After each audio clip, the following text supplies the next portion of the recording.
नमस्कार मित्रांनो, निफ्टी तसंच बँक निफ्टीसाठी उद्याची ट्रेडिंग स्ट्रॅटेजी आपण डिस्कस करणार आहोत.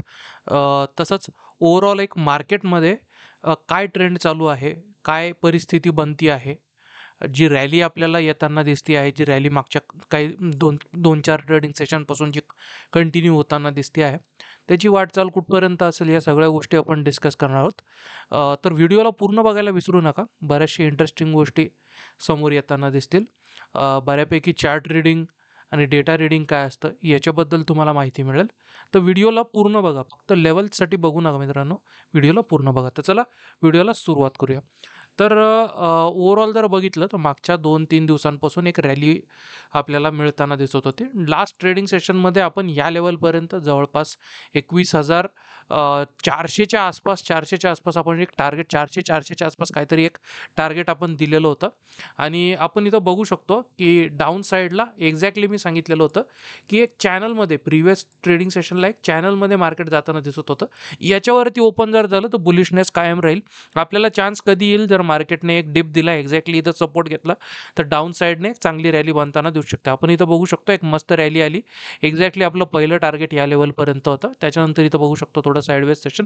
याच्यावरती जेव्हा निघालं तेव्हा सेकंड टार्गेट अचीव करून त्याच्याही वरती मार्केट आपल्याला गेलेलं दिसलं. आज जर बघितलं ना, मार्केटमध्ये एक गॅप डाऊन ओपनिंग आपल्याला बघायला मिळाली. थोडी रिकव्हरी आली, एक स्पाईक आला चांगला, पण प्रिव्हियस डे हाय जो आहे ना त्याच्यावरती काही मार्केट निघताना दिसलं नाही. ओव्हरऑल एक साईडवेज डे आपल्याला बघायला मिळालं. एक काइंड ऑफ मार्केटने थोडासा पॉज घेतलाय, थोडा ब्रेक घेतलाय. प्रॉफिट बुकिंग म्हणता येणार नाही, पण म्हणतो ना एखादं पळून पळून आपण थकून जातो, तशा प्रकारचं एक मार्केट आहे. मार्केटमध्ये सिनारिओ बनताना दिसतोय की बऱ्यापैकी रॅली आल्यानंतर थोडंसं एक कुठेतरी मार्केट एक ब्रेक घेत आहे. तर ओव्हरऑल एक निफ्टीची वाटचाल आज तशी आपल्याला बघायला मिळाली. बँक निफ्टीमध्येही काही वेगळी अशी परिस्थिती नव्हती, फार जास्त मोठा फॉल तर नाही. प्रिव्हियस रॅली नंतर जर बघितलं तर आज जर बघितलं तर एक साईडवेज सेशन कंटिन्यू होताना दिसलं. आणि जिथं सुरुवात झाली होती ऑलमोस्ट त्या लेवलच्या आसपास मार्केट कुठेतरी बंद होताना आपल्याला दिसलं. तर ओव्हरऑल जर बघितलं तर दोन्ही मार्केटमध्ये काइंड ऑफ सेम परिस्थिती आहे. आणि ओव्हरऑल जर बघितलं तर आज थोडासा एक ब्रेक घेतलेला मार्केटमध्ये दिसतोय. तर इथून रिव्हर्सल येणार का, रिव्हर्सलचे चान्सेस तसे काही बनता आहेत का मार्केटमध्ये? आता जर बघितलं आपण तर हा वर्षाचा शेवटचा महिना आहे. आणि ट्रेडिंग सेशन जे आहेत ना जानेवारीपासून बऱ्यापैकी म्हणजे डिसेंबरच्या एंडला बऱ्यापैकी मार्केटमध्ये वेगवान हालचाली बनताना आपल्याला दिसतात. तर त्या कुठल्या साईडला बनण्याची प्रोबॅबिलिटी जास्त असते, प्रिव्हियस हिस्ट्री काय सांगते, प्रिव्हियस डेटा काय सांगतो, प्लस सध्याचा डेटा काय सांगतो, हे सगळ्या गोष्टी आपण बघणार आहोत. तर उद्याच्यासाठी जी स्ट्रॅटेजी असेल ती बनवण्यासाठी आपल्याला मदत होईल. तर व्हिडिओ पूर्ण बघा. पण त्यापूर्वी मित्रांनो, आपण जर चॅनलवर नवीन असाल तर कृपया चॅनलला सबस्क्राईब करायला विसरू नका आणि नोटिफिकेशनसाठी बेल आयकॉन प्रेस करायला विसरू नका. तर उद्याची स्ट्रॅटेजी डिस्कस करूया. डेटाकडे जर नजर टाकलं तर आपण इथं बघू शकतो मागच्या काही दिवसांपासून बऱ्यापैकी चांगले सपोर्ट बनत येताना आपल्याला दिसत होते. परवाच्या ट्रेडिंग सेशनपर्यंत आपण जर बघितलं ना तर रेजिस्टन्स जे होतं ना ते आपल्याला 22,000च्या लेवललाच दिसत होतं. इन बिटवीनमध्ये कुठल्या पोझिशन्स बनलेल्या नव्हत्या, ज्या की आज आपल्याला क्लिअरली इथं बघू शकतो 21,500चे इथं तगडं एक रेजिस्टन्स बनलेलं दिसत आहे. त्याच्यानंतर डिरेक्टली 21,600च्या आसपास एक नवीन फ्रेश रेजिस्टन्स आहे. आणि सपोर्ट बनत गेलेले आहे 19,300 पासून तर 19,400 पर्यंत. डेटा 0.95च्या आसपास आहे, न्यूट्रल आहे, फार जास्त ओव्हरबॉट वगैरे काही नाही आहे. 8.6च्या आसपास बँक निफ्टीचाही डेटा आहे, हाही थोडा न्यूट्रलच्या थोडा खाली आलेला आहे. ओव्हरसोल्ड कॅटेगरीमध्ये आणखीन तरी काही गेलेलं नाही आहे, पण त्या साईडला थोडासा कल जास्त आहे. आणि इकडे जर बघितलं तर डाऊन साईडने सपोर्ट बनत आलेले आहे. आणि एक पर्टिक्युलर साईडला 48,000च्या लेवलला अजूनही एक स्ट्रॉंग रेजिस्टन्स आपल्याला बनलेलं आपल्याला दिसत आहे. त्याच्यानंतर जर बघितलं तर प्रिव्हियस सपोर्ट रेजिस्टन्स ओव्हरऑल दोन्ही साईडला सेमच आहे. तर चार्ट तुम्हाला काय सांगतो, म्हणजे हे डेटा तुम्हाला काय सांगतो, तर एक पॉईंटला कुठेतरी मार्केटनं एक लेवलच्या आसपास कुठेतरी सॅच्युरेट होताना दिसतोय दोन्ही मार्केट. आपण इथं जर बघितलं तर एक लेवल इथं जर बघितलं 21,300 पासून 21,500 पर्यंतची लेवल मार्केट आपल्याला क्लिअरली एक थोडंसं सॅच्युरेशन येताना दिसतं. आणि एक्सपायरीच्या जवळजवळ जात असताना असं सॅच्युरेशन जरा दिसत असेल तर थोडंसं मार्केट जे आहे ना एक काइंड ऑफ आपल्याला एक साईडवेज थोडंसं ट्रेंड करताना दिसू शकतात. जसा मागच्या काही दिवसांपासून आपल्याला ओव्हरऑल जर मी वन डेचा टाइम फ्रेम लावतोय, जर इथे जर आपण बघितलं तर एक्झॅक्टली आपण इथं बघू शकतो की गॅप अपने ट्रेंड देत मार्केट बऱ्यापैकी आपल्याला रॅली केलेलं दिसतंय आणि ओव्हरऑल जर बघितलं आजच्या दिवशी तर थोडा पॉज घेतलेला दिसतोय आणि एक्सपायरीच्या जवळ आल्यावर थोडंसं एक साइडवेज सेशन, जसं इथं आपण इथं बघू शकतो मार्केटने एक काइंड ऑफ आपल्याला इथं साइडवेज सेशन दिलं. डाऊन साईडला सपोर्ट तशी इंटॅक्ट होतं, सपोर्ट घेत राहिलं, फॉल आला पण सक्सेसफुल काही गेला नाही. इथून परत एकदा रॅली इनिशिएट होताना दिसत आहे. तर आज जर बघितलं तर काइंड ऑफ आपल्याला इथे एक डोजी कॅन्डल बनताना दिसते. साइडवेज सेशन जाण्याची प्रोबॅबिलिटी सध्याच्या डेटावरून तरी चांगली दिसते, पण लेवल्स ब्रेकआउट ब्रेकडाऊन जरा काही आला सर्टन लेवलला तर बऱ्यापैकी मोमेंटम आपल्याला आयदर साईडला जाताना दिसू शकतं. तर ओव्हरऑल डाऊन साईडचं एकदा बोलून घ्या. डाऊन साईडला आपल्याला मार्केट आता इमिडिएटली सपोर्ट कुठे घेताना दिसू शकतं, तर ओपन इंटरेस्टवर क्लिअरली आपण बघितलेलं आहे 19,400 ते 19,380 390 ही जी लेवल आहे, इथे एक बऱ्यापैकी आपल्याला रेजिस्टन्स आता बिल्डअप झालेलं, सपोर्ट आपल्याला इथं चांगला बिल्डअप झालेला दिसतोय. तर जोपर्यंत या लेवलच्या वरती आहे मार्केट तोपर्यंत वी आर गुड. याच्यावरती बुलिशनेस थोडीशी म्हणजे जी रॅली जी आहे ना ती बनलेली राहील. याच्या खाली जर आलं तर फार मोठं काही संकट असं कोसळणार नाहीये. डाऊन साईडला जर बघितलं तर अजूनही 21,000 पिवोट स्टँडर्ड नुसार जर बघितलं तर 21,297 ते 21,300 ह्या राऊंड लेवल जे आहे ना इथे इथपर्यंतचं मार्केट आपल्याला सेकंड सपोर्ट इथं घेताना दिसू शकतं. तर इथपर्यंतचं टार्गेट आपल्याला 21,390 ची लेवल निघाल्यानंतर क्लिअरली येताना दिसू शकतं. फर्दर पुढे डीप डाऊन करेक्शन कुठे येईल, थोडंसं मेजर करेक्शन आपण ज्याला म्हणू शकतो ना, तर लेवल इंटॅक्ट आहे 19,200 पर्यंतची. तर 19,200 इथं हा जो थोडा गॅप बनलेला ना, याच्यानंतर फर्दर मार्केट आणखीन थोड्या खालच्या लेवल हे जे गॅप्स बनलेले ना हे टेस्ट करण्यासाठी जाऊ शकते. याची प्रोबॅबिलिटी आपलं जास्त बनलेली आपल्याला दिसतीये. तर डाऊन साईडची लेवल तुम्ही लक्षात घ्या 19,200. जोपर्यंत याच्यावरती आहे मायनर थोडंसं मार्केट करेक्शन येईल. थोडंसं जसं मी सांगितलंय पळून मार्केट थोडंसं थकलेलं आहे म्हणून आपण इथं बघू शकतो एक साइडवेज सेशन थोडंसं जाताना दिसू शकतं. प्रिव्हियसली आपण जसं बघितलं त्याचा ब्रेकआउट आला, नंतर परत रॅली अपर साईडला इनिशिएट होताना दिसू शकते. तर 21,200 ची लेवल एक क्रिटिकल लेवल आहे. त्याच्या आधी 21,300 ची लेवल ही स्ट्रॉंग सपोर्ट म्हणून आहे. रिव्हर्सलचे चान्सेस तिथेही बनतात. पुट साईडला जर तुम्हाला ट्रेड घ्यायचे मित्रांनो तुम्ही लक्षात ठेवा ट्रेंड इंटॅक्ट आहे. अजून ट्रेंडचं स्ट्रक्चर बदललेलं नाही. अप ट्रेंड जो आहे ना तो अजूनही तसाच आहे. फ्रेश मेजर लो वन डेच्या टाइम फ्रेमवर जर आपण बघितलं तर तसा कुठलाही बनवलेला आपल्याला दिसत नाहीये. तर ओव्हरऑल जर बघितलं तर याच्या खाली जर मार्केट येताना जर दिसत असेल तर पुट साईडला जर ट्रेड घेत असेल तर थोडंसं कॉशियस राहा. फार जास्त क्वांटिटी गुंतू नका पुट साईडसाठी. रिव्हर्सलचे ट्रेड ट्रेंडिंग मार्केटमध्ये रिव्हर्सलचे ट्रेड घेणं म्हणजे खूप मोठी रिस्क असते. अपॉर्च्युनिटी आपल्याला सोडायची नाही म्हणून जस्ट आपण ट्रेड घेणार आहोत पण खूप कमी क्वांटिटीमध्ये. 21,500ला अपर साईडला आपल्याला क्लिअरली आपण बघितलं रेजिस्टन्स बिल्डअप झालेला आहे. त्याच्यामुळे आज प्रिव्हियसली आपण जर बघितलं ते 21,500 ची लेवल काही काढता आली नाही मार्केटला आणि आजही जर बघितलं तर त्या लेवलच्या वरती काही सस्टेन करता आलेलं नाही आहे. तर 21,500 ची लेवल एक लक्षात ठेवायची. अपर साईडला रेजिस्टन्स असू शकतं. याच्यावरती जर मार्केट निघताना जर दिसलं तर त्या केसमध्ये मला जे टार्गेट दिसतं आहे ते 21,570 पासून तर 21,620 पर्यंतचं ह्या दोन लेवल आपण अचीव होताना दिसू शकतो. या दोन लेवलपर्यंत मार्केट आपल्याला जाताना दिसू शकतं. बाकी प्रोबॅबिलिटीजही डिस्कस करणार आहोत. गॅप अप गॅप डाऊनची प्रोबॅबिलिटी कशी बनते, त्याच्यानंतर आपली स्ट्रॅटेजी कशी असली पाहिजे, त्या सगळ्या गोष्टी आपण डिस्कस करणार आहोत. पण फक्त व्हिडिओ जो आहे ना तो पूर्ण बघा, शेवटपर्यंत बघा, कारण की डिटेल्ड ॲनालिसिस आहे मित्रांनो. तुम्हाला त्याच्याशिवाय फक्त लेवल्स बघून म्हणावं तसं नॉलेज येणार नाही, म्हणावं तसं चार्ट रीडिंग तुम्हाला जमणार नाही. तर आपण इथं ओव्हरऑल जर बघितलं तर एक मोठी रेंज आपल्याला मिळालेली आहे. ओव्हरऑल जर बघितलं तर एक 100-120 पॉईंटची रेंज ही आपल्याला आलेली दिसते. तर या रेंजच्या मध्ये जर मार्केट ओपन होताना दिसत असेल तर क्लिअरली आजच्यासारखं बघू शकतो पहिला चान्स इथं सपोर्ट घेण्यासाठी आहे.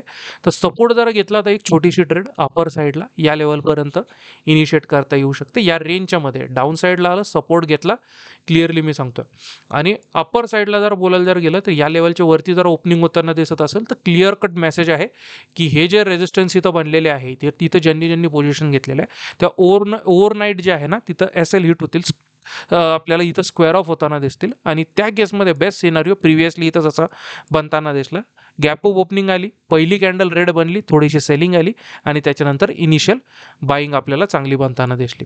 त्याच्या विपरीत जर गॅपअप जरा आला पण अशी रेड कॅन्डल न बनता एक मोठी चांगली ग्रीन कॅन्डल जरा सॅटिस्फॅक्टरी बनताना दिसत असेल तर त्या ग्रीन कॅन्डलचा लो एसएल ठेवून किंवा त्या ग्रीन कॅन्डलला थोडंसं आपल्याला एखादी रेड कॅन्डलने जरा थोडंसं डाऊन साईडने, सेकंड रेड कॅन्डलने थोडंसं डाऊन साईडला जर आली तर त्याच्यानंतर तुम्ही एंट्री करू शकता, ज्याच्यामध्ये तुमचा स्टॉप लॉस थोडा छोटा येईल. जर ग्रीन कॅन्डल बनत असेल तरच आपण बाईंगची एंट्री पहिल्या मॉर्निंग सेशनमध्ये सुरुवातीचा जो स्पाईक येतो ना एक 10 सव्वा 10च्या आधी, सव्वा 10 10:30 पर्यंत, तर तो स्पाईक तुम्ही कॅप्चर करू शकता अपर साईडला. अदरवाईज सपोर्ट घेऊन जात असेल सस्टेनेबल मूव्ह डाऊन साईडला इथं सपोर्ट घेऊन कन्फर्मली येताना आपल्याला दिसू शकता.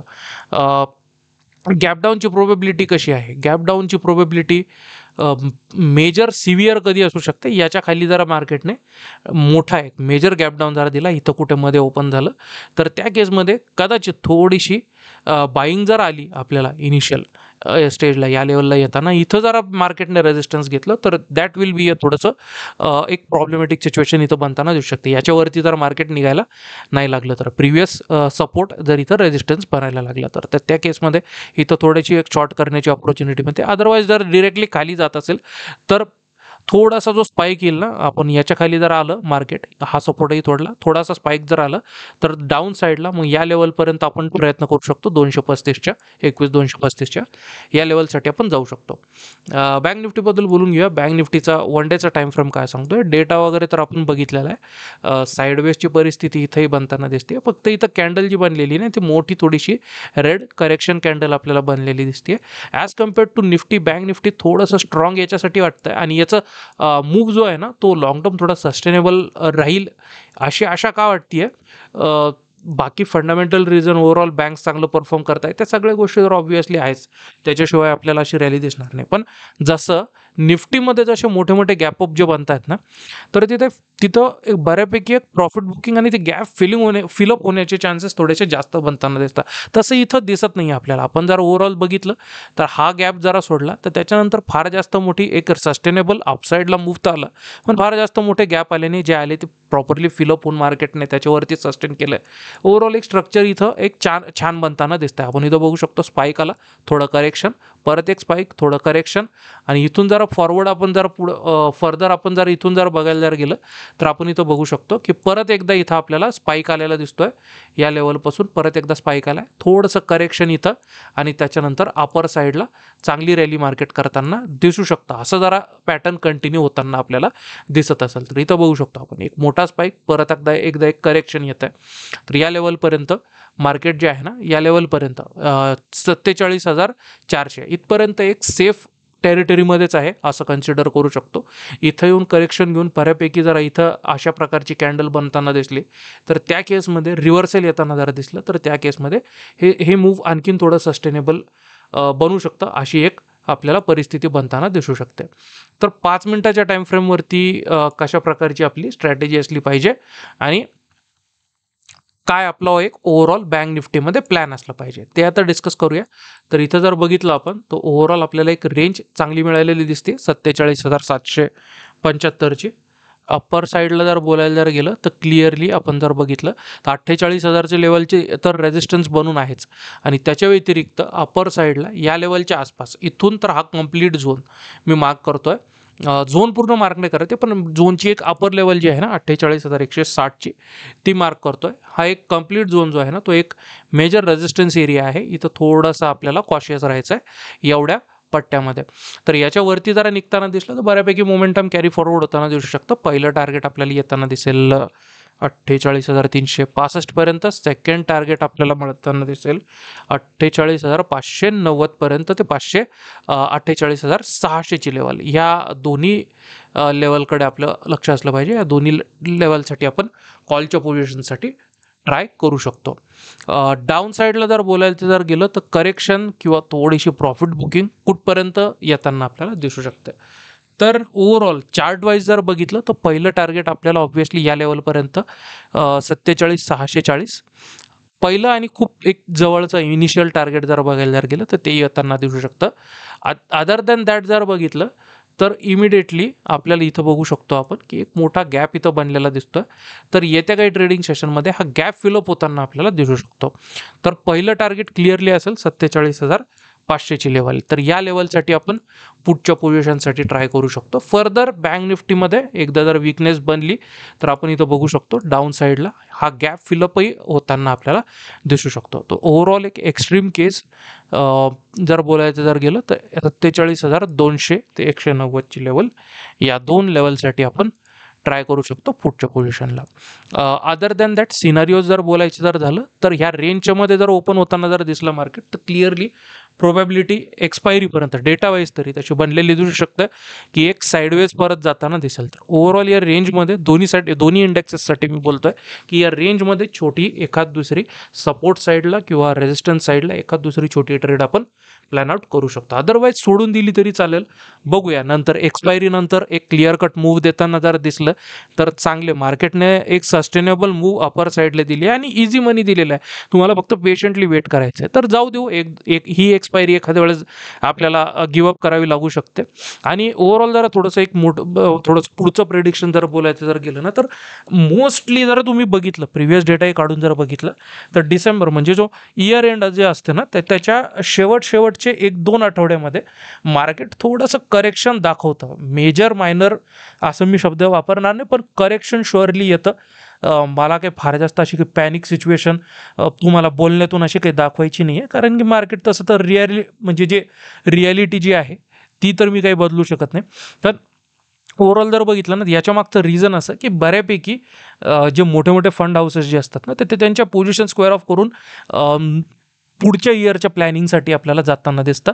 आणि एक समजही असतो की नवीन वर्षात नवीन पोझिशन्स अशा प्रकारची काही लोकांची धारणा असते. तर तशामुळे त्या सगळ्या सिच्युएशनमुळे तर डिसेंबर मंथ जो असतो कुठल्याही वर्षाचा मार्केटसाठी तो थोडासा करेक्शन साईडला जाताना दिसू शकतो.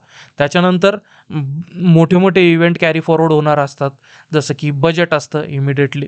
आता तर इलेक्शन पण आहेत, मेजर इव्हेंट जरा बोलायचं जर गेलं तर थोडंसं इथून पुढचा जो डिसेंबर मंथ जो बाकी आहे, पुढचे आता जे काय 10-12 दिवस बाकी आहे त्याच्यामध्ये जे काय ट्रेडिंग सेशन येताना दिसतील, 5-6-7-8 ट्रेडिंग सेशन जे काय येताना दिसतील तर थोडंसं कॉशियस राहायचं आहे.